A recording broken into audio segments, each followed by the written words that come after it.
नमस्कार, मैं हूं राहुल शर्मा। आप देख रहे हैं SP9 न्यूज। स्वागत है आप सभी का आज की बड़ी खबर में। बड़ी खबर की शुरुआत असदुद्दीन ओवैसी से। वैसे तो असदुद्दीन ओवैसी अपने बयानों को लेकर चर्चाओं में रहते हैं, लेकिन हाल ही में असदुद्दीन ओवैसी चर्चा में इसलिए आए क्योंकि उनकी बेटी की शादी थी। उनकी बेटी की शादी में KCR प्रमुख पहुंचे और बाकायदा तस्वीरें निकलकर सामने आई हैं। जी हाँ, एक रिपोर्ट पूरे अपने दर्शकों को दिखाएंगे कि असदुद्दीन ओवैसी की बेटी की शादी में कौन कौन पहुंचा था, वहां की क्या क्या तस्वीरें निकलकर सामने आई हैं। दरअसल देखा जा रहा है कि जो एक नेता है, एक दूसरे नेताओं पर निशाना साधती हैं, जिस तरीके से नेताओं के बीच अनबन लगी रहती है, वो इस शादी समारोह में खत्म होती नजर आई है। चलिए दिखाते हैं एक रिपोर्ट। AIM अध्यक्ष और लोकसभा सांसद असदुद्दीन ओवैसी की बेटी की गुरुवार को हैदराबाद में शादी हुई। शादी समारोह में तेलंगाना के मुख्यमंत्री के चंद्रशेखर राव भी शामिल हुए। यहां उन्होंने दूल्हा दुल्हन से भेंट की और उन्हें अपना आशीर्वाद दिया। शादी समारोह की एक तस्वीर भी सामने आई जिसमें असदुद्दीन ओवैसी और तेलंगाना के मुख्यमंत्री KCR दूल्हे के साथ नजर आ रहे। तस्वीर में असदुद्दीन ओवैसी के भाई अकबरुद्दीन ओवैसी भी नजर आ रहे हैं। उल्लेखनीय है कि KCR और असदुद्दीन ओवैसी एक मंच पर काफ़ी कम दिखाई देते हैं क्योंकि दोनों ही राजनीतिक प्रतिद्वंदी हैं।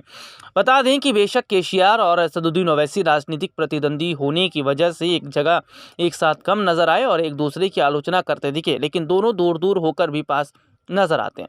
दरअसल कई ऐसे मौके आए जब ओवैसी कई मामलों पर KCR का विरोध करने की जगह चुप्पी साध लेते हैं। लोकसभा चुनाव 2019 के दौरान KCR और ओवैसी की जोड़ी ने मिलकर बीजेपी पर काफ़ी हमले भी किए थे। कई चुनावी रैलियों में ओवैसी और उनके भाई KCR जैसे नेता को केंद्र की सत्ता में काबिज होने की बात कहते हुए देखे गए थे।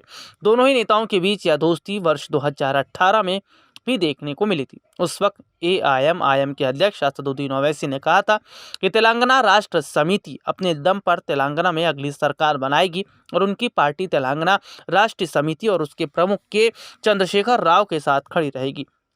यही नहीं, विपक्ष में होने के बाद भी असदुद्दीन ओवैसी सरकार पर हमला नहीं करते, जबकि कई नीतियों के खिलाफ वह रहे हैं।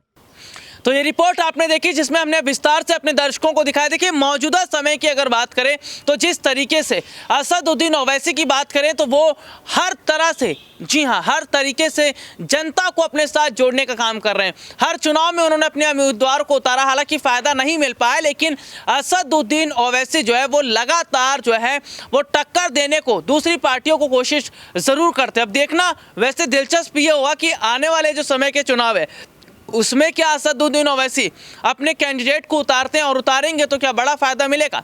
आज के लिए इतना ही। आपसे फिर दोबारा मुलाकात होगी, तब तक के लिए इजाज़त दीजिए। नमस्कार।